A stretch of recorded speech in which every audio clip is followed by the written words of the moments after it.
শাশুড়ি মা বললো তালশাঁসগুলো একটু কেটে নিয়ে আসতে। তো আমি দা নিয়ে বেরিয়ে পড়লাম। রাস্তাতে গিয়েছিলাম। কলকাতাতে তো এমন কেউ কাটে না এসব, বিশেষ করে বাড়ির বউরা।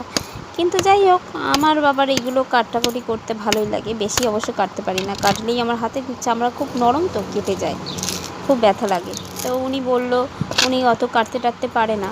তো নিয়ে এসেছিলো বাজার থেকে কিনে। তো আমার ঘরে দা ছিল, আমি নিয়ে বেরিয়ে গেছিলাম, বেরিয়ে কাটছিলাম। আর ওদিকে ছেলেটা দুষ্টামি করছে, ও কনস্ট্যান্ট এখানে ওখানে যাচ্ছে রাস্তার মাঝখানে, তো ভয়ও লাগছে। ওই জন্য বারবার করে ওর দিকে লক্ষ্যও দিতে হচ্ছিলো, ডাকতেও হচ্ছিলো। যাই হোক, একটা একটা করে কেটে নিচ্ছিলাম। খুব শক্ত হয় তো তালশাঁসগুলো, কাটতেও মানে লাগে। তার মধ্যে যদি একটু কাঠফাট থাকে, তার উপরে জোর করে মানে চাপ দিয়ে কাটা যায়। কিন্তু আমাদের এখানে কাঠফাট তেমন নেই। ওই ঘরের যে মেঝের দালানগুলো ওইগুলো আছে, আর ওইগুলোর উপরে পড়লে না দাগুলো কীরকম মানে খারাপ হয়ে যায়।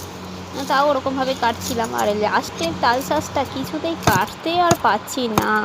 মানে যতবার মানে ওর বসানোর চেষ্টা করছি ততবার ওটা খুলে যাচ্ছে, যতবার ওর উপরে বসানোর চেষ্টা করছি ততবার খুলে যাচ্ছে, কিছুতেই হচ্ছে না। এরকমভাবে অনেকক্ষণ ধরে করতে করতে করতে করতে ফাইনালি তারপর লাস্টের বারটাতে আটকিয়েছে। আটকানোর পর আস্তে আস্তে ওটা আবার করতে করতে মারতে মারতে তারপরে আবার ঠিক হলো। কারণ আমি তালশাঁস বলো, যে কোনো জিনিস বলো, অনেক কষ্ট করে করে কাটতে হয়, কেন তেমন তো আর খুব একটা পারি না।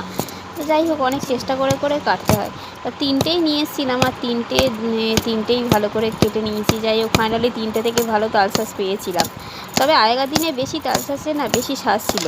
আগেকার দিনে তালশাঁসে বেশি শ্বাস হতো, কিন্তু এখনকার দিনে না কীরকম শ্বাসগুলো খুব ছোটো ছোটো হয়ে গেছে। আগে যে কোনো কাটলে কত বড় বড় পাওয়া যেত, আর অনেক মিষ্টি থাকতো।